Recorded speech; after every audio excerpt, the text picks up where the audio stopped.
Live from San Francisco, it's Channel 5's People Are Talking with Ann Fraser and Ross McGowan.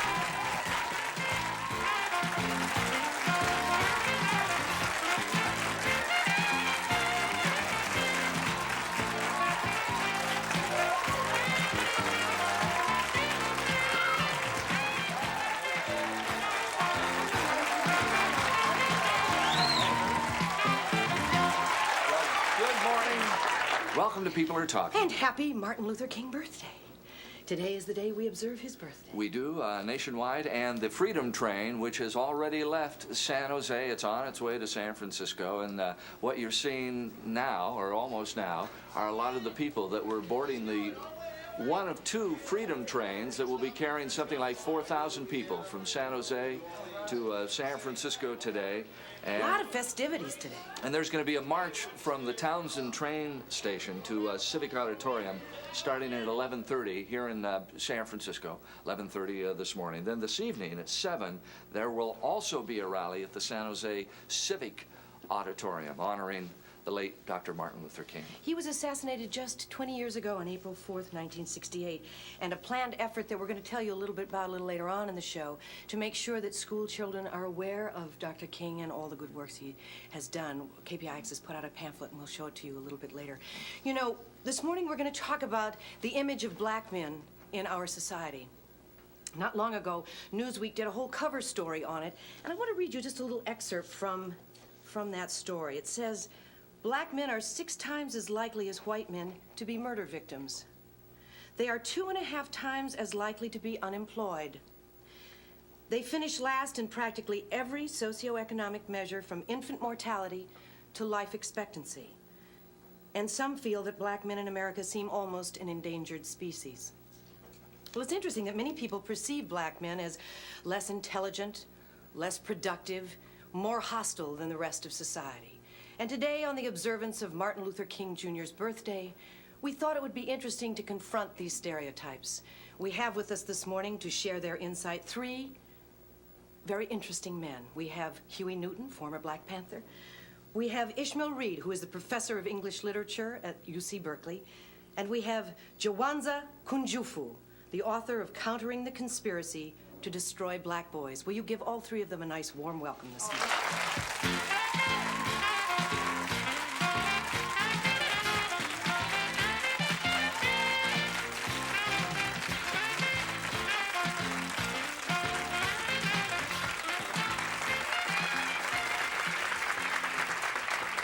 Gentlemen, thank you for coming to visit us this morning on People Are Talking.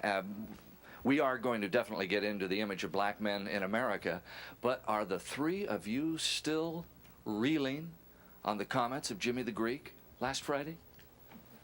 Well, I'm not reeling. I thought the comments were pretty accurate. I think that blacks are a superior gene line. Based upon reproductive survival success, you have to reproduce in order to survive. And blacks have been put under 400 years of slavery, given the worst food, the worst medical care, the worst housing. So that would select out the weaker gene lines. And that's why we would be out of proportionally represented in just about every area we're given an opportunity. Are you glad? You sound like you're glad he made these comments here. Now, if whites would like to be superior, they would allow blacks to enslave them for 400 years, and their weaker gene lines would die out. So I think that Jimmy the Greek is unfairly treated by the station that fired him. And I think the other group that probably would have a superior gene line based upon reproductive survival success are Jewish people who've been driven and murdered for years. And I would like to emphasize it has nothing to do in particular with race. It has to do with selecting out a weak gene line or weak family names. Weak not in an absolute sense, but just that the people cannot stand the oppression. Ishmael, how do you feel? Well, hold on, I like to look another way. And that's that there were 1 million black boys last year that wanted to play in the NBA. Of that 1 million, only 400,000 will even make it to play high school ball. Of that 400,000, only 4,000 will be able to make it to play college ball. Of that 4,000, only 35 will make it to the NBA. Of that 35, only 7 start. And the average life in the NBA is 4 years. So the real problem is we have 1 million brothers looking for 7 full-time jobs the last 4 years. And yet last year we had 100,000 jobs available to be a computer programmer, engineer, or doctor, and only 1,000 brothers qualified. So our appeal to black males is to realize the odds. That you do most will be that you do best. I mean, we were the first doctor, not Hippocrates, Imhotep. So we have the ability either in math or science or music and sports. But that you do most will be that you do best. If you play basketball from 3 o'clock to 9 o'clock, you'll be a very good basketball player. If you went home and went to the library, you'd be a very good scholar.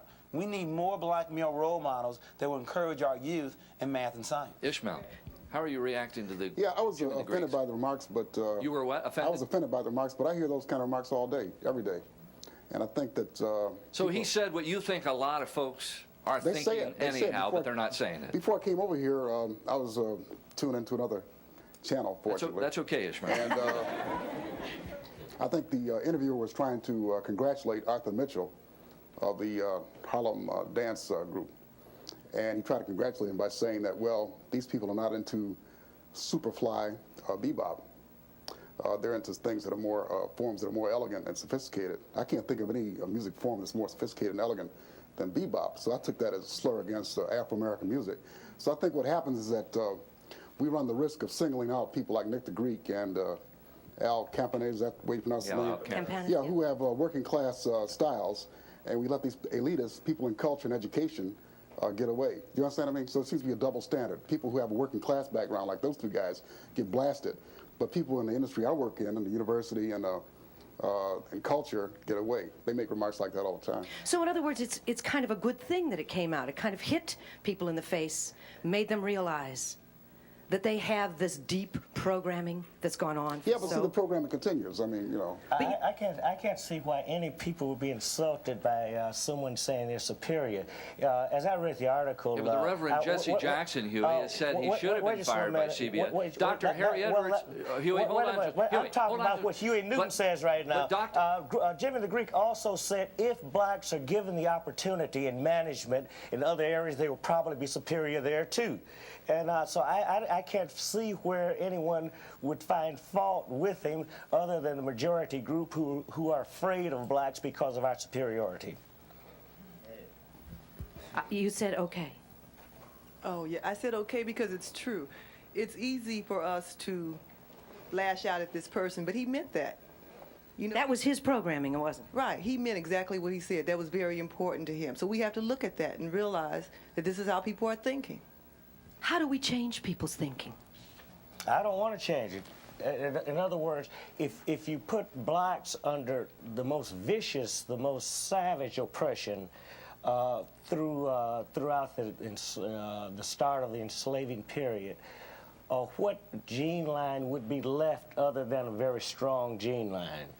I think it's ridiculous to think that, in a biological sense, that weak gene lines would not be wiped out after giving the worst food, the worst medical care, and so forth. I think what people really want to do is read into Jimmy the Greek's statement to say that, well, blacks are only good at athletics, and blacks can't be good at quarterbacks or at management. But he did not say that. I think you're programmed to read into it black inferiority, because that's what you're used to seeing. And I don't know what his intentions were even. So how do we reprogram that so we don't think that blacks are inferior? Well, you just have to stop being racist by first encountering your racism and seeing first that you should be a little afraid of a people that you've attempted to commit genocide against. Not only then, but now. Jawanza, is it the fault of the media? Well, there's no question that there's a direct relationship between images and self-esteem. I mean, it goes all the way back to Tarzan, to Superman, to Rambo, to Batman, to even painting the image of Jesus Christ as white. I mean, you can't separate racism from anything. So it's not unlikely then that you have Pope Julius commissioning Michelangelo in 1505 to paint Jesus Christ white. Images control self-esteem. Abraham Lincoln found out very early when you have 300 slaves on a plantation and one master, it takes a lot of work. Why don't you let them go? But don't teach them who they are. Control their history. Control their images. Then you won't have to watch them. Whoever controls the mind will also control the body. Let's talk about the image of the black man in America when we return. Stay tuned.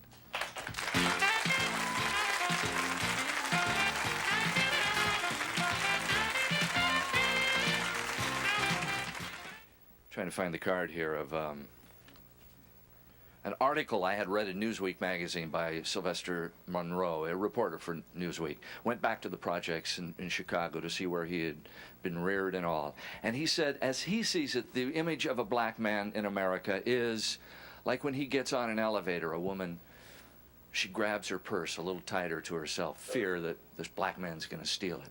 He's walking down a deserted street with a black friend, and a white couple is walking toward them, and they cross the street for fear of these black men. Is that the image of black men in America as you see it? Well, one of the things that I'm concerned with in one of the books that I've written, Countering the Conspiracy to Destroy Black Boys, is what happens early on. And one of our concerns is we have studies that document that black boys may be the best students in the country up until 4th grade.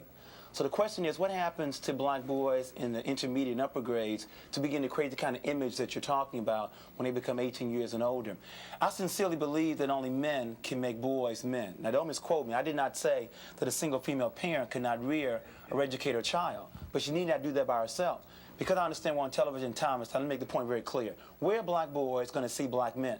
If you look at the home, 38% of all black children live in a single-run household. In terms of school, 80% of all elementary school teachers are women. 95% of all teacher aides are women.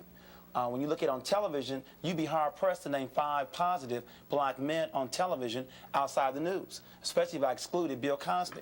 And then, unfortunately, many young people, men don't go to church. So the last place is the streets, and that's the problem. The streets do a very poor job making black men. So the real problem is black boys have a difficult time seeing strong black male role models, which is why these kind of shows are very important. What about Eddie Murphy? As a positive male role model? Yes. I have concerns about that. I respect his ability to use his talent, but there are other ways. I mean, images are very important. And even though, even his last movie, where he even used a plug about Bill Cosby said, you know, can you make things funny without using 4-letter words and so forth and so on.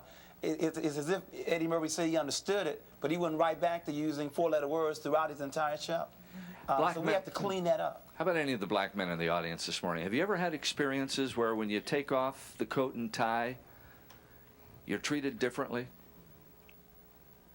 Yes. Carlton? Howard? I'm sorry, Emmett. Definitely. I'm involved in politics, and as I'm dressed now, I'm treated a lot different than when I had my tie on. How are you treated differently? Well, take for instance, if you're walking down the street, and I grew up in a white environment most of my life.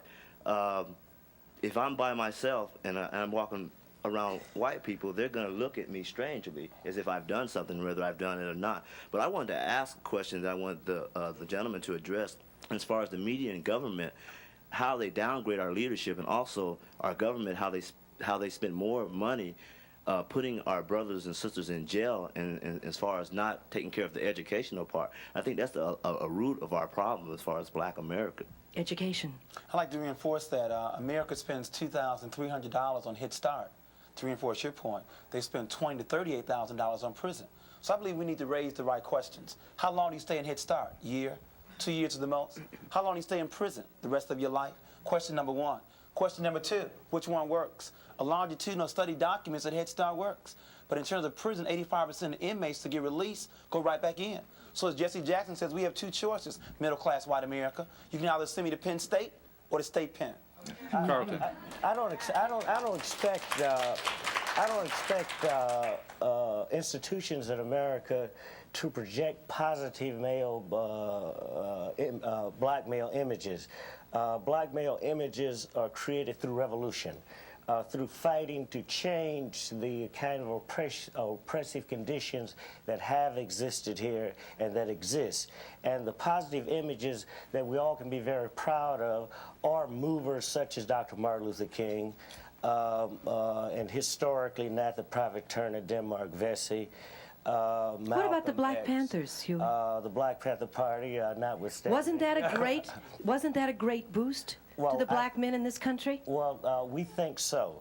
And of course, we were wiped out systematically. There were about 1 million pages of information compiled upon me alone. I don't know how many millions of illegal I don't know how many illegal break-ins, but I know I suffered at least 20 or 30 illegal break-ins. There were FBI documents that falsified bank records sent around, and the bank records were then sent around to our supporters. There were character assassinations. Everything. You scared that, people, Huey. The Black Panthers scared people. Anytime the black man attempts to change the slave image, he will scare white people. So the Black Panther Party, I thank you. When you said that we scared people, that means that we were creating a positive black image for ourselves. Carlton, you were an original Panther also, correct? I was one of the original members of Huey's defense team when he was first charged with the murder of Officer Fry and the assault on Officer Haynes. I have many comments to make, and I'm not going to be able to make them all. But I would like to make them in order of importance. We are celebrating Martin Luther King's birthday today. I think that we should be, at some point, considering making Huey P. Newton's birthday a national holiday. When I first came to the Bay Area from Chicago, I was appalled at the way the police were oppressing black people in the ghetto. And the only man who had the guts to stand up was Huey P. Newton, along with his associate Bobby Seale. I was very proud of his actions. I thought that Martin Luther King taught us how to pray and how to arouse the conscience of our oppressor. And I thought that Huey P. Newton taught us how to stand up to our oppressor. And for that, I think he should be accorded a national holiday. Okay, thank you, Carlton. Yes. You did a nice job with that. Thank you. Bravada. Hi, I grew up in San Francisco in the Hunters Point Naval Projects, and I could remember being about 6 or 7, and we had an area for the Black Panthers up in Hunters Point, and I felt so protected that they were there. I felt that I could go outside, and everything was beauty. The black people were together in Hunters Point, and when we had that big riot on 3rd Street, everybody began stealing from each other. Not at that point, but it's just like we lost our togetherness. We lost it. Now that you look back over the entire Black Panther movement, are you buoyed by it? I mean, was it a real positive experience? You think it worked? I think that we accomplished some of the goals that we set out for. Of course, that blacks are not free in the United States to this very day, so we have not accomplished freedom. But I hope that we laid down a history that we contributed to the continuing struggle for freedom. Let's take a commercial break. We'll be back.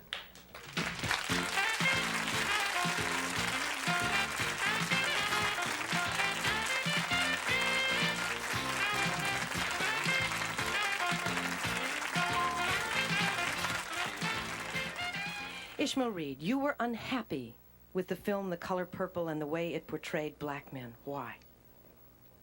Well, in my new book, Writing is Fighting, plug, I That's okay. outlined some of my reservations about the film. I thought it was a contradiction for the writer and the industry behind the writer.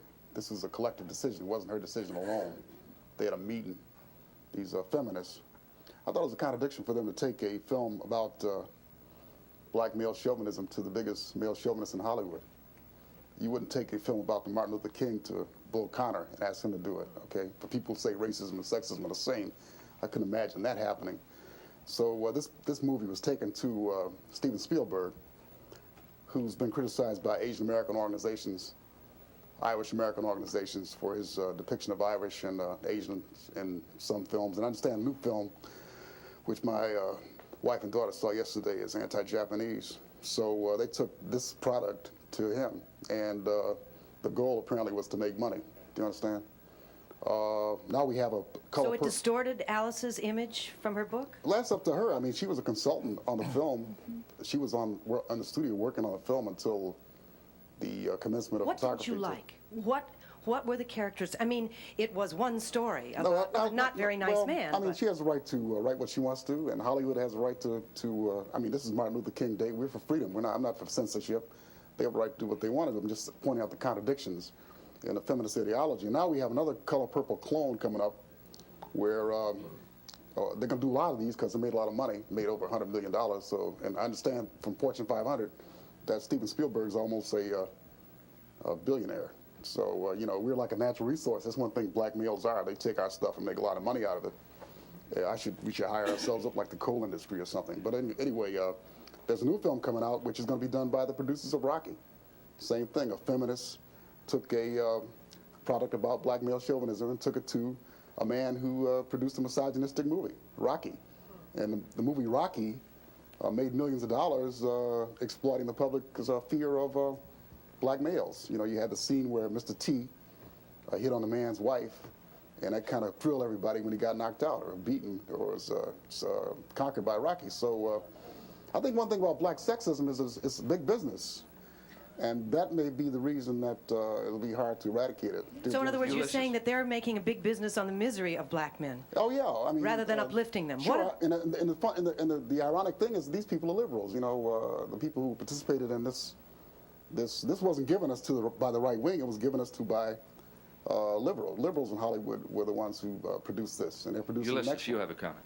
Yes, I think that we'll all agree that education would be the key to remedying many of the problems that we have in the country today with respect to the images of black male. I'd be interested to hear from some of the Caucasian members of the audiences how they could, how as citizens and taxpayers, we could do something to increase the number of blacks in the graduate schools. I've been teaching in law schools for 12 years, and the highest point of enrollment was during the 68 to 71 period after the Black Panther Party was organized. As you know, there were many more job openings, there were more educational opportunities, but now enrollments are now down, and we want to see how can we increase that. Well, we're not getting any comments from our we are white here. audience. Hang on, right this here. morning. We've got a comment about education, Merle. I feel like you're right, and I feel like it's a very lacking part of our society that we don't address the needs of the black student. But I think it needs to start younger than that. I think it needs to start in the grammar schools. And I'd like to know how we can change this to make this happen. What do we need to do? I don't feel that education addresses the needs of the black student. I totally agree. One of our problems before even the issue of prison, black children are 17% of all children in this country, but they're 41% of all the special ed children. The mentally retarded, the learning disabled children, the behavior disordered children. 17 doesn't equal 41. And if labeled special ed in terms of black children, 85% of the time it's going to be a black boy. See, the real challenge is the female teachers. They have designed a classroom for female students. The student with the least chance of being placed in special ed is the white female, then the black female, then the white male, and then the black male. So white boys also have similar problems with this female-run classroom. In other words, if you know that boys have a higher energy level, a lot more movement in the classroom. If you know that boys are more advanced gross motor, then allow more gross motor activities. If you understand that boys have a higher ego or some other kinds of issues, we need to allow for that more in our classroom. And many times we aren't doing that. And we need to pay teachers so that black men and white men would like to become educators at early grades. Vera. Correct. Well, I was an affirmative action officer at a major company for 4 years, and while I was there, one of the programs that we started was having some of our black engineers and other female engineers and different representatives of minorities go into the high schools with us and make presentations about the fields that they were in and what it would take to do that as far as an engineer or a technician, etc. I think that was a real start. And I had some mixed feelings about it. I never liked it to look staged, but it was, I think, real effective in getting the students to think about it. And my only other comment would be to have that same program in elementary schools. The Role Model Mentor Program is a very good program, and we need to have more of that. How do you feel about, is it Joseph Clark? I'm not sure I have his name right. I hope so. The principal who is Joseph Clark. Joseph Clark, who's hot, who's trying to make the schools work, who's saying if you don't put your nose to the grindstone, you're out, and he's running into all kinds of trouble. He brought me into his school to speak, and my concern about Joe Clark is that anytime you have a school where there's a high disciplinary problem, high drug problem, you can't teach when schools are not safe. He was a major contribution in making the school safe. But good principals are also strong instructional leaders. Joe Clark is not a very strong instructional leader. He made the school safe. Now we need to have another kind of administrator in there for instructional leadership. In other words, you need to have someone else who will make the school safe. That does not have to come out of the principal's office. We got to so go I away respect from them. commercial We need to have break. somebody else for We'll instruction. be back in just a moment. Stay tuned. Seems to me.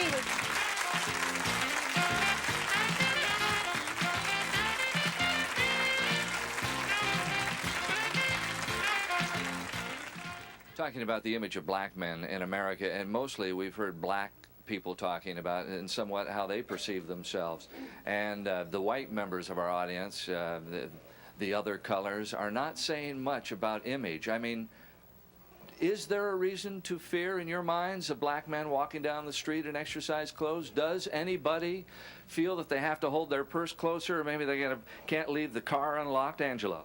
Well, I don't know about my purse, but I don't want to cheat you either, because I'm Puerto Rican, so I'm part of the Rainbow Coalition here. You know, I'm from New York, home of Howard Beach, and one of the problems is, although we have to talk about long-term problems and structural problems in the society and how, you know, images are projected, what do you do in the short term? And that is the fact that you have that fear.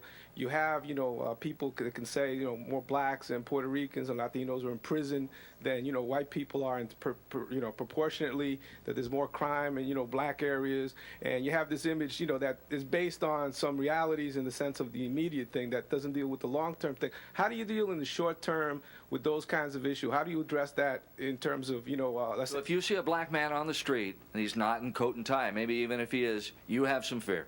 Well, I think people have fear. People have fear of me, you know, as a Puerto Rican also. So there's a lot of fear around. But again, the question is, how do you, like in New York City, the city is very, very polarized now, for example. How do you deal with those things, as I said, in the short run? Well, I think we can answer that question very quickly by simply asking ourselves, why were black people brought to this country? We were brought here to work. Does that reason exist today? America has a problem. What do they do with the people they no longer need? But remember, how you phrase the question determines the answer. The Negro question is, what are they going to do for us? The African question is, what are we going to do for ourselves? In other words, and very quickly, what I'm trying to get at is that there are good-intentioned parents to tell their children to get a good education, to get a good job. I don't lie to my two sons, 15 and 10. I tell them to get a good education, to be like their father, to be the boss, to run their own corporations. In America, you can have a BA, MA, and I have a PhD, and you can still be out of work. In other words, well-trained but poorly educated. So programs like Minister Farrakhan's self-help programs, see, it's a contradiction for America to condemn a Louis Farrakhan, to condemn the Black Panthers who are reinforcing self-help kind of activities. The need to create income and jobs in the black community. We earn $208 billion, but we spend 93% of our money somewhere else. Where you spend your money is where you spend your job. Carl. I wanted to make the point in concurrence with what the gentleman just said, and that is that education, frankly, is overrated in terms of what it will do for blacks in America. It's merely a tool, and the bottom line are the economics involved. As Louis Farrakhan pointed out, why can't we at least make our own toilet paper, our own soap, and our own toothpaste, and not be dependent upon the dominant culture for our basic needs? It was also pointed out to me that I should respond to how it made me feel, for example, when I was stopped by an Albany police officer walking along the street at 4 o'clock in the morning in my jog suit and tennis shoes going home because he didn't know me. First thing he did, he approached me and asked me for my ID. Well, I don't carry ID in my jog suit. When I gave him my name, I gave him my nom de plume because I'm a poet, and my nom de plume is Alan Philip Decadro. When he couldn't come up with anything on the computer, he was very incensed. Now, he got angry at me simply because he couldn't find anything on the computer, which should have indicated that I wasn't in any trouble or hadn't been in any trouble. But the fact of the matter is I was very incensed about this incident, and I think that the fact that a black man not in a shirt and tie is oppressed more than other people is one of the indicia of racism in this country. Okay, we'll be back in a moment.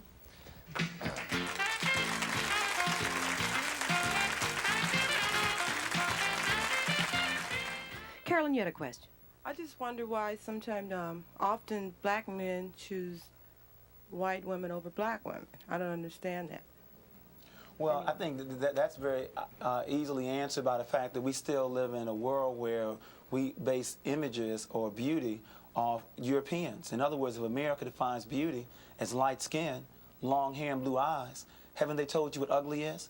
There are still people, even in this audience, using terms like good hair. If you know what good hair is, you got to know what bad hair is.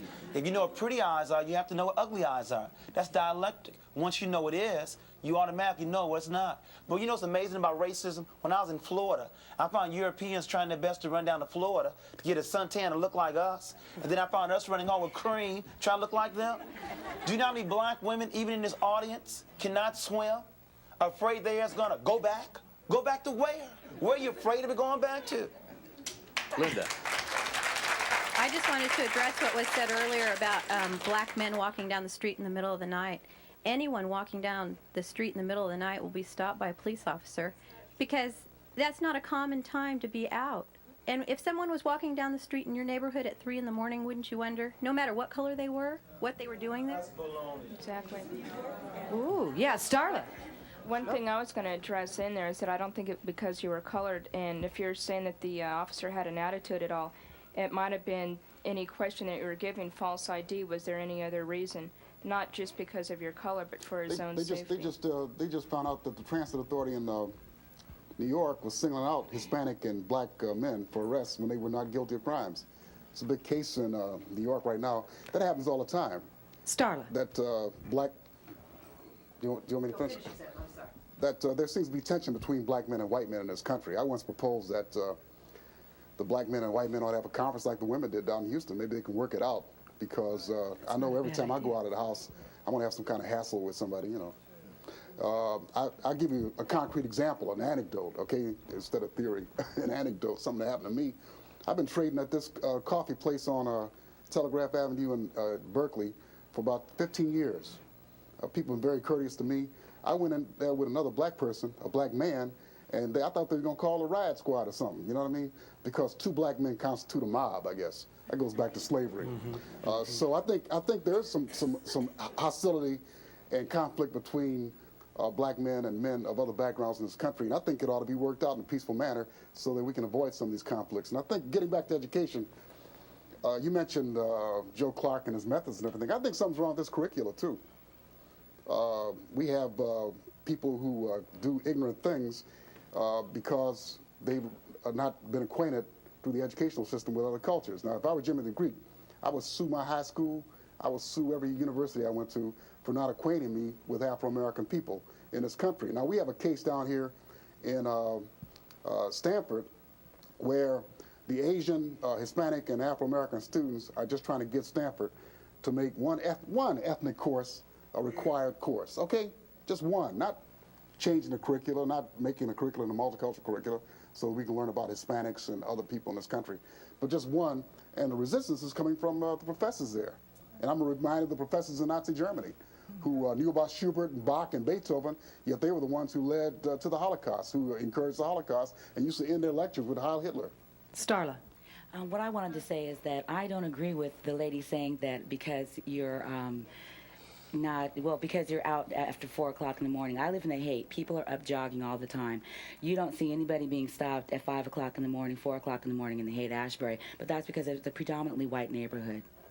And that's the way I see it. I don't think, if it was it doesn't make any difference when it's a predominantly white neighborhood and white people are jogging, but if a brother was out there, they would be watched and they would be looked at. I hate to disagree with you, but I was stopped this morning at 5:30 walking my dog by a policeman who just wanted to know why I was out at that hour. I'll tell you what, the white women are the safest group in this country. I mean, just statistically, if you want to get back to theory, if you're a white woman, your chances of being murdered is 1 in 300 something. If you're a white man, it's a 1 in 200 something. If you're a black woman, it's 1 in 181. If you are a black man, it's 1 in 25, okay? So all we hear about in the media is protecting American European women. Do you understand me? When they're the safest people, the safest group in this country. And I see the police and all these other knight errants or whatever, these vassals and warriors, their whole energy is directed towards protecting the safest group in this country. So I think we get in this hysteria about race partially because of the media. And I don't want to bring that because I'm on television. I'm on your show. But I think that's okay. the media, The whole idea of this thing is to get some things said, and I don't know what we're getting said. People get 95% of their information from television nowadays, okay? Brian Gumbel said this is the most important way of informing people and educating people in the country. And I think the media has become more responsible. Every time I look at that 6 o'clock news, I cringe. I say, oh, Lord, what do we do now? You know what I mean? For the black women in this audience, what role do you play in the image of black men? You were stopped. You know what? We're not. Of course, we weren't talking about white people are never arrested, white people are never stopped going down. See, that's an absolute statement. You have white people in jail. We mean as the statistical average that blacks are more often stopped according to our number that we represent in society, which is only about 11%. You know what? I don't think anybody's going to disagree with way I agree to with look you at completely. things and say, well, How it do we happened to me one change time. Let me give you an example. I mean, all we're giving The way you statistics change for it it's is the through same old revolution. talk. The This is way a you bunch change it is changing the entire institutionalized racism. Okay, we're not going to change the whole system this morning. Give us some ideas what we can do this to morning help. we're not going to do anything but procrastinate. But what I'm trying to say is we have to start movements like the civil rights movement, continue it like the Black Panther Party, continue it like the Republic of New Africa, continue movements like the Nation of Islam, because it needs all of those groups, all of those movements just to start to make a dent in the kind of twisted mentality white people have in this country. Why aren't they being from started the then? upper class to the middle class, because they all Rita has a profit comment here. by the situation of black oppression, one way or Rita. another, even when they don't want to. You know how we can start today? Well, now let's let our audience have some comment. Well, you have more time than I have. You just in the audience. You have more time. Why don't you come up? You have more time than I have, and you just in the audience. Yeah, my feeling is that as a black woman and a mother, it is my responsibility, as what I see myself as the first teacher of a nation. I consider myself to be a part of the black nation. And my responsibility as a mother is to teach my son the reality and the truth of the world as it exists. Not only my son, but any child that comes into my environment. If I see a kid walking down the street and it's raining and he's got his coat on his shoulder, sweetheart, put your coat on your back. Okay, if I see a child disrespecting an adult, he doesn't have to be my child, but I will correct him. And that is our responsibility as black women and women as a whole. We are the first teachers of our children who become our nation.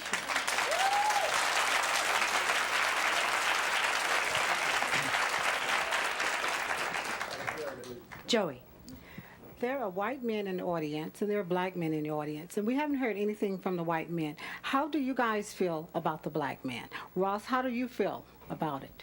What is your point of view? I would say that I have met some white men that I haven't cared for and some black men that I haven't cared for. I mean, I was telling somebody a story before I went on the air, and it was back in 1968, and I was living down in Campbell, California, and the fella below us was holding his new little baby. And I looked over the railing and I said, "Congratulations! I mean, you're a dad now." And he said, "Yeah." He said, "The first thing I'm going to teach this child is the difference between black and white." And I walked inside and I said to my wife, I said, "Whoa!" I mean, that scared me. That really upset me as a white man. That another white man was saying he's going to teach him the difference between. That's the whole problem we got in this country. There's no difference. I'll be brief, I promise. Carlton, you can't be brief. You can't be. Yes, I will. No, I wanted to make the comment that Ann mentioned she was stopped at 5 a.m. I agree with the brother who said the police officer was trying to protect her probably. I didn't finish my story. The police officer who stopped me, when he couldn't get a readout on the computer, told me that I was going to stand there until something came up or I gave him a different name. I explained to him that my nom de plume had been in existence for over 20 years. I turned my back on him and walked away as he pulled his revolver. And his brother officer said to him, "Don't shoot him, it's not worth it." And I did not turn around, so it could have gone either way. He wasn't trying to protect me, but he was trying to protect Ann.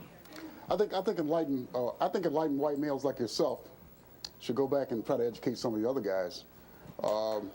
Okay, no, let me finish, because I'm not singling you out as being part of the problem. Your ancestors are probably in Europe paying as much dues as some of the slaves. That's possible, okay, because there were white ethnics who came here as slaves, as indentured servants, and who were restricted in their activity just as blacks were. But I think that when you look at the problems in this country, the institutions, for example, it's just coincidentally maybe white men in charge of those institutions.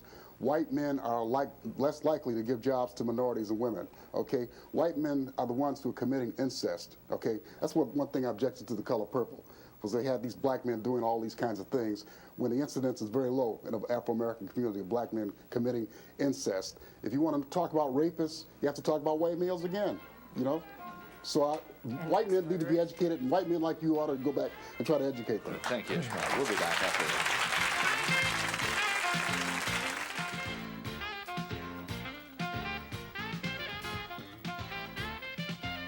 We've got about a minute and a half, Rochelle.